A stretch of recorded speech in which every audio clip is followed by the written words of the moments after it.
Bentornati nell'ultima parte del nostro telegiornale, non ci sono aggiornamenti dell'ultima ora, dunque prima di salutarvi vi ricordo i programmi della nostra prima serata, a seguire ci sarà il programma Barzellette e poi Casa Mia. Grazie per averci seguito, buon proseguimento di serata a tutti.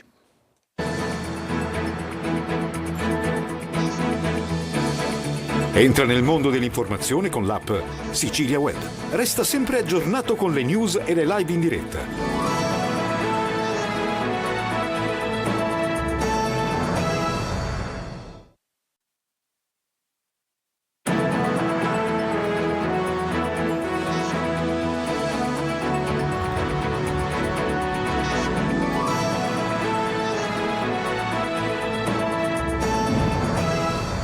Buongiorno e benvenuti a questa prima edizione di TG Sicilia, i titoli del nostro telegiornale. Lampedusa si prepara ad accogliere Papa Leone XIV che arriverà sabato sull'isola, previste importanti misure di sicurezza e limitazioni alla circolazione. Finisce in carcere Alessandro Mondo, il 19enne che in sella a una moto ha travolto e ucciso una quindicenne a Torrefaro davanti al GIP di Messina, ha ammesso le proprie responsabilità. Nuova svolta nelle indagini sulla sparatoria a Piazza Montana dell'11 giugno a Catania. Scattano altri 5 arresti, sarebbero tutti organici al clan Cappello Bonaccorsi. Nell'agguato rimasero feriti 3 minorenni. Politica regionale, campo largo ad alta tensione, controcorrente di Ismaele Lavardera presenta il nuovo gruppo parlamentare all'Ars. Cateno De Luca invece lancia la sua rincorsa alla conquista del comune di Palermo. Un software per fronteggiare il traffico a Catania. La polizia municipale sarà supportata da un sistema digitale per controllare le strade cittadine con più criticità. Calcio, il Catania ha ufficializzato il nuovo direttore sportivo, si tratta di Fortunato Varrà. Il dirigente calabrese ha sottoscritto un contratto biennale.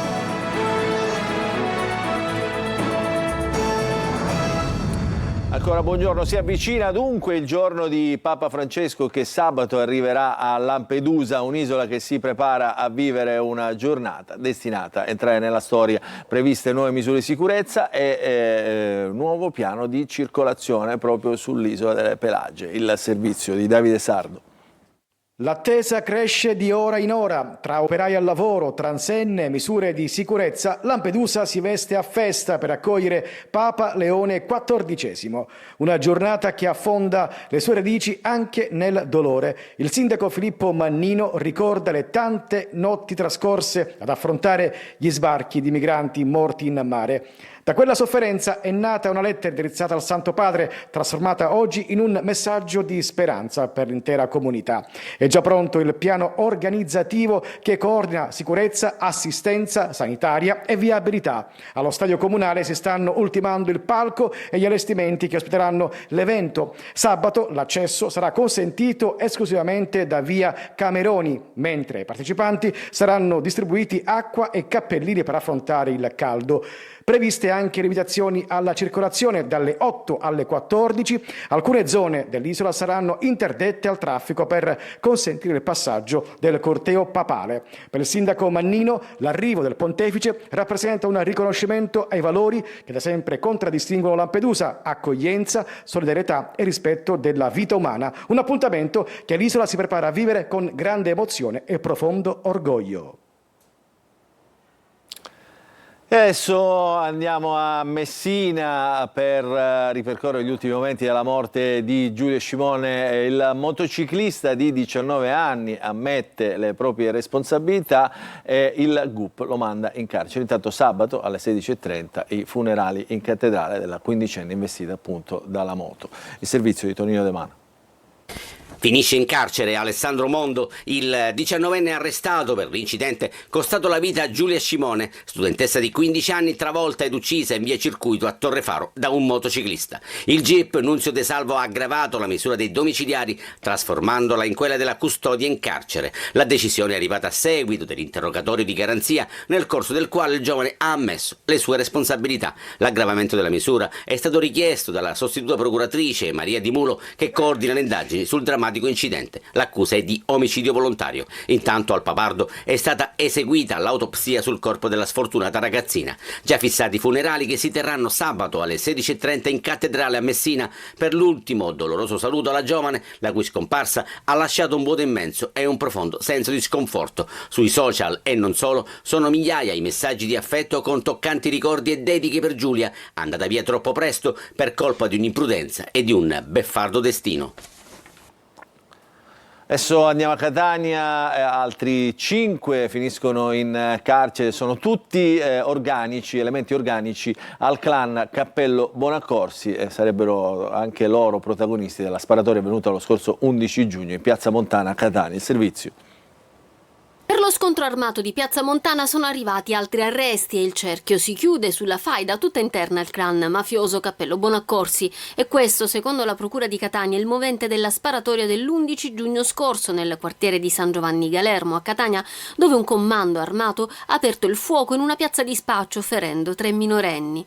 Ecco il momento degli spari, la raffica di fuoco si vede chiaramente dalle telecamere di sicurezza della zona e poi il ragazzo che arretra e i motorini che si danno alla fuga. Dopo settimane di indagini, la squadra mobile di Catania ha arrestato 5 componenti del gruppo di fuoco, finiti in carcere con le accuse di tentato omicidio e porto abusivo di armi, aggravate dal metodo mafioso. Ai domiciliari invece il presunto favoreggiatore, il factotum, che avrebbe garantito rifugi, spostamenti e assistenza durante la fuga. Determinanti le intercettazioni e le telefonate partite dal carcere, dove un esponente di spicco della stessa fazione continuava a impartire indicazioni ai latitanti. Un filo investigativo che ha permesso di ricostruire gli spostamenti del comando tra Adrano, Siracusa, Giardini, Naxos e infine Floridia, dove 4 dei ricercati sono stati bloccati in un hotel. Un altro è stato arrestato a Catania, in casa della compagna, con una pistola calibro 6,35 sul comodino, probabilmente proprio l'arma dell'agguato. Secondo gli inquirenti, lo scontro armato sarebbe nato dalla guerra tra 2 diverse componenti dello stesso clan mafioso per il controllo degli equilibri criminali sul territorio, un regolamento di conti che ha trasformato una piazza di quartiere in un teatro di guerra.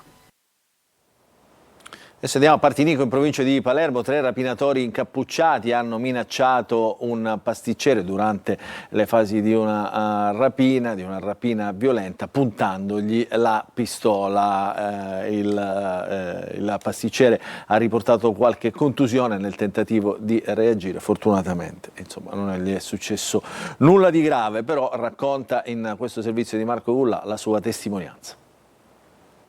Sono immagini cruente, una rapina violenta in un bar pizzeria di Partinico, le goloserie di Bono. Come vediamo da queste immagini, 3 uomini incappucciati hanno fatto irruzione nel suo locale al momento della chiusura e gli hanno puntato contro una pistola per appropriarsi dell'incasso della giornata. Dopo averlo minacciato, si sono fatti consegnare circa 3.000 euro, oltre a un orologio, un bracciale e una collana d'oro che il proprietario del locale indossava.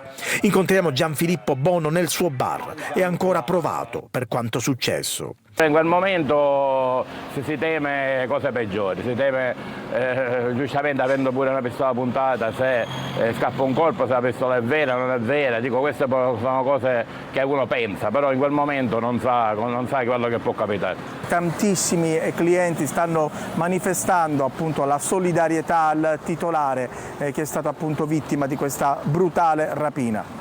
Che volevano i soldi, volevano i miei oggetti personali, ma fino a quando prendevano qualcosa, anche il denaro, non tanto mi interessavano. Il problema è stato quando mi hanno incominciato a dire l'orologio oppure la collana, che non è per, come ho ripetuto qualche volta per il discorso nelle altre interviste, per il discorso del denaro, dell'importo quanto costa meno, è per gli effetti personali e cose personali che sono nella mia famiglia. Nella concitazione Bono è caduto, riportando una contusione alla spalla e al ginocchio. Però queste cose sinceramente mi hanno colpito, perché secondo il mio punto di vista non sono una persona che può meritare un'azione del genere. Adesso parliamo di una discarica abusiva a Gela, cresciuta nel tempo a pochi passi dalle abitazioni. Siamo nella periferia nord della città. Intanto di notte qualcuno dà fuoco anche a questi rifiuti che poi sprigionano fumi e odori nauseabondi, avvertiti dai residenti che li hanno denunciati e che continuano a denunciarli da tempo. Il servizio di GR Italia. Non è una discarica autorizzata, ma da anni funziona come tale. Tra i quartieri Cantina Sociale e Sette Farine, alla periferia nord della città, una strada sterrata è stata trasformata in un lungo corridoio di rifiuti, elettrodomestici, mobili, materassi, scarti domestici e soprattutto materiali edili abbandonati senza controllo. Terreni incolti a ridosso delle abitazioni trasformati in punti di scarico abusivo, dove il degrado continua ad avanzare. Da anni i residenti denunciano una situazione sempre più critica, ma accanto al problema dei rifiuti c'è un nuovo allarme. I rifiuti non solo continuano a essere scaricati giorno dopo giorno, ma vengono anche dati sistematicamente alle fiamme, generando non pochi problemi a chi abita alla periferia nord della città. A raccontare la situazione Emanuele Italiano, vicepresidente del comitato Area 8. Ogni sera viene bruciato tutto quello che c'è come immondizia. E viene lasciato durante il giorno e poi la notte viene bruciato. Questo cosa succede? Che alla fine i venti che abbiamo durante la notte trasportano i fumi acri, i fumi odori insopportabili e giustamente arrivano nelle case adiacenti a questo disastro, se vogliamo dire. Il comitato ha già chiesto controlli e monitoraggi, ma secondo i residenti il fenomeno continua. E dal momento che viene bruciata ci ritroviamo che l'indomani o comunque dopo alcuni giorni spazzatura freschissima, pronta a essere bruciata durante la notte. Un ciclo continuo che lascia dietro di sé degrado, cattivi odori e una periferia sempre più segnata da un'emergenza ambientale. Adesso andiamo ad Agrigento, dove l'emergenza idrica è continua. Tante persone nella fontana di Bonamorone si armano di pazienza, di bidoni e bottiglie di plastica per recuperare un po' di acqua da portare a casa. Il servizio. Bidoni e bottiglie di plastica davanti a una fontana pubblica per riuscire a portare a casa qualche litro d'acqua. Scene che sembrano appartenere ad altri tempi e che invece si ripetono ogni giorno ad Agrigento, nel quartiere di Bonamorone, dove la crisi idrica continua a mettere a dura prova la vita dei cittadini. Costretto a riempire i bidoni? Ovviamente, perché senza acqua non è che si può vivere. Da quanti giorni manca l'acqua a casa? Saranno circa 15 giorni. E come fa? Come fa? Con i bidoni. Da settimane in molte abitazioni i rubinetti restano a secco. Tra le persone in attesa del proprio turno ci sono anziani, famiglie e anche cittadini con problemi di salute. Un disagio che alimenta rabbia, stanchezza e senso di abbandono. Voglio solo pagare l'acqua perché mi sono stancato di fare questa vita. Io ho una bambina piccola, io ho una disabilità con la 104 riconosciuta e un'invalidità pari al 60%. Sono diabetico, soffro di ipertensione e mi manca l'acqua. La cosa fondamentale della vita, mi manca l'acqua. Chiedo solo questo, acqua. Nel mirino dei residenti finisce la politica, accusata di non essere stata capace di risolvere un'emergenza che si trascina da troppo tempo. I politici la dovrebbero risolvere, sta a loro risolvere il problema. Qua si parla sempre di questa emergenza e ogni anno è sempre la stessa storia. Per molti cittadini quella dell'acqua non è più un'emergenza, ma una condizione diventata insostenibile. Adesso parliamo di lavoro. La multinazionale farmaceutica Pfizer ha annunciato la chiusura definitiva di 2 linee di produzione della penicillina nello stabilimento di Catania, una decisione che potrebbe mettere a rischio oltre 300 posti di lavoro. L'azienda ha assicurato la presentazione di un piano per limitare l'impatto occupazionale e non esclude la possibile cessione del sito. Intanto il presidente della regione siciliana Renato Schifani ha chiesto al ministro delle imprese e del Made in Italy Adolfo Urso l'apertura di un tavolo di crisi ministeriale che dovrebbe essere convocato entro luglio per individuare soluzioni a tutela dei lavoratori e del futuro dello stabilimento. Apriamo la pagina della politica, parliamo del Campo Largo che insomma nasce già con qualche difficoltà, un colpo importante glielo ha assestato anche il deputato Ismaele Lavardera che ha presentato all'Ars il proprio gruppo parlamentare con dei fuoriusciti di altri partiti. Il servizio. La corsa preelettorale ormai è in pieno svolgimento, ma come saranno composte le formazioni in gara resta un'incognita. Il centrodestra continua a governare senza badare ancora alle candidature. La Giunta Schifani oggi ha approvato la norma che cancella il contenzioso con la Corte dei Conti che risale al 2020. Ma intanto a Palazzo Reale, a un piano e una stanza di distanza, da una parte Cateno De Luca lancia il suo progetto in 10 punti per Palermo, dall'altra Ismael Della Vardera presenta la nascita del gruppo di controcorrente all'Ars. De Luca indica il percorso. Non è che possiamo anche su Palermo utilizzare la logica dei rifiuti, cioè di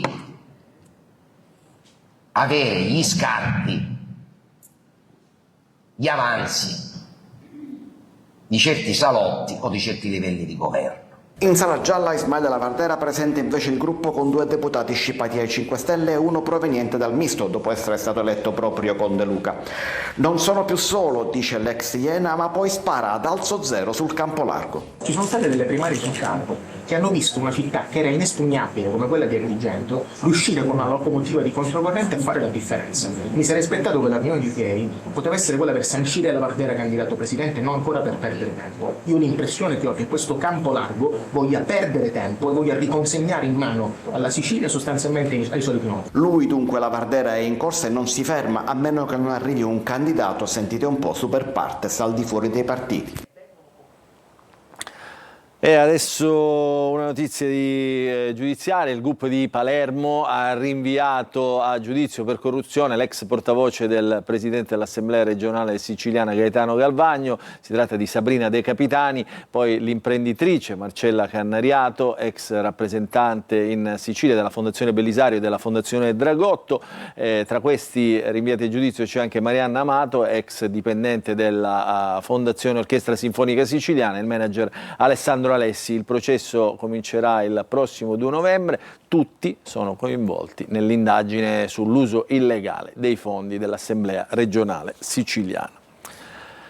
Ancora un'altra notizia: la Corte d'Appello di Palermo ha confermato l'assoluzione dell'ex presidente della regione siciliana Rosario Crocetta, dell'ex presidente dell'AST Massimo Finocchiaro e dell'armatore Ettore Morace nel processo per corruzione nato dall'inchiesta Mare Nostrum, respinto il ricorso della Procura che contestava il presunto sistema di favori nella gestione dei contributi per i collegamenti marittimi con le isole minori, confermata anche l'assoluzione della compagnia Liberty Lines. A Catania adesso un sistema digitale per monitorare e fronteggiare l'emergenza del traffico. Sarà uno dei supporti in funzione alla polizia locale. Sentiamo come nel servizio di Tonino De Mano.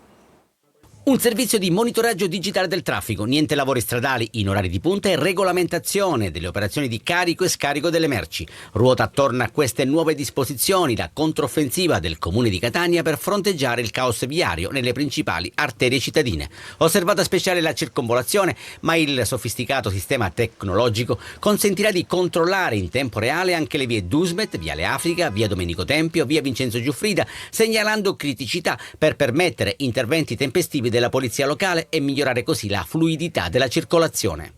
Ma noi siamo fiduciosi in questo senso, se riusciamo a settarlo attraverso l'acquisizione dei dati in maniera adeguata ci permette di avere quei minuti, perché di questo si tratta, utili ad anticipare il vero e proprio blocco stradale o il rallentamento critico di un'arteria. Fondamentale sarà liberare la città dalla morsa dei mezzi pesanti, come sottolinea l'assessore alla viabilità Coppolino. Questa è un'altra delibera di buonsenso che l'amministrazione ha adottato e servirà ad evitare che si creino ingorghi per la presenza di tir laddove le strade della città non li possono accogliere. Il servizio di monitoraggio digitale del traffico sarà operativo dalla prossima settimana, anche se per il vero e proprio banco di prova bisognerà aspettare settembre, che coincide con la riapertura delle scuole. E dopo Milano e Roma anche Ragusa apre il nuovo guardaroba sociale. Si donano abiti nuovi per restituire dignità alle famiglie più fragili. Ogni mese, grazie alla collaborazione di un progetto condiviso tra Arca, Caritas, volontari della Croce Rossa e un'azienda internazionale di abbigliamento, questo progetto prende vita. Ce lo racconta Veronica Barbarino. Abbigliamento nuovo alle famiglie in difficoltà e alle persone senza dimora.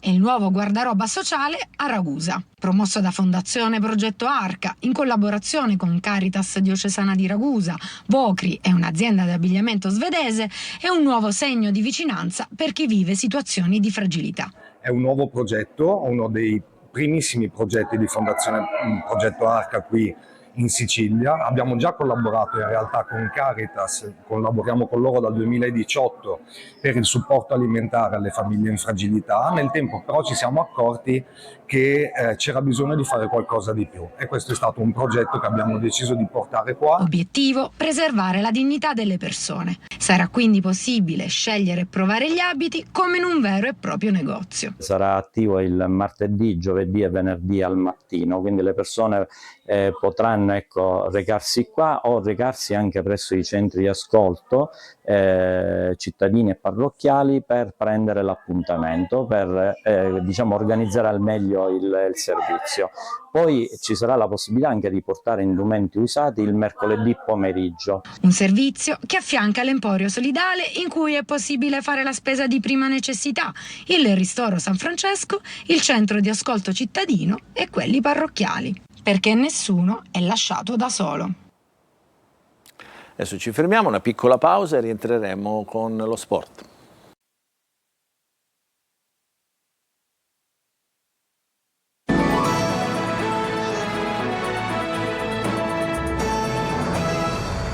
Entriamo in diretta nella seconda parte del nostro telegiornale, apriamo la pagina del calcio perché il Catania ha ufficializzato il nuovo direttore sportivo. Si tratta di Fortunato Varrà, che ha firmato un contratto biennale con la società rossazzurra. Il servizio.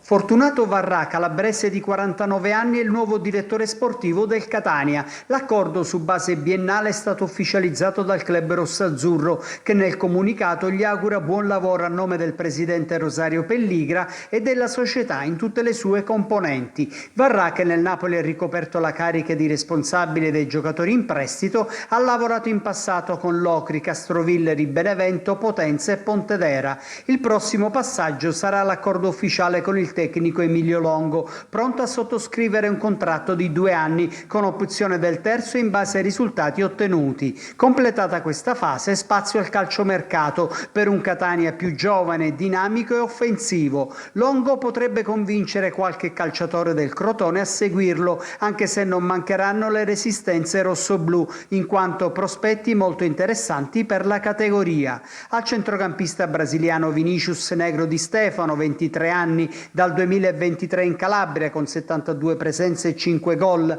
all'attaccante Antonino Musso, 26enne, prelevato dalla Torres e autore di 9 reti nello scorso campionato, e all'esterno offensivo di 25 anni Marco Zunno, si è aggiunto nella lista il difensore trentenne Davide Di Pasquale, con grande esperienza in C, con le maglie di Crotone, Pescara, Foggia e San Benedettese.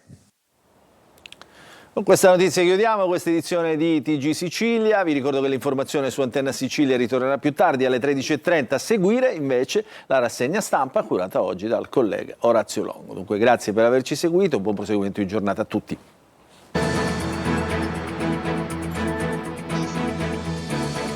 Entra nel mondo dell'informazione con l'app Sicilia Web. Resta sempre aggiornato con le news e le live in diretta.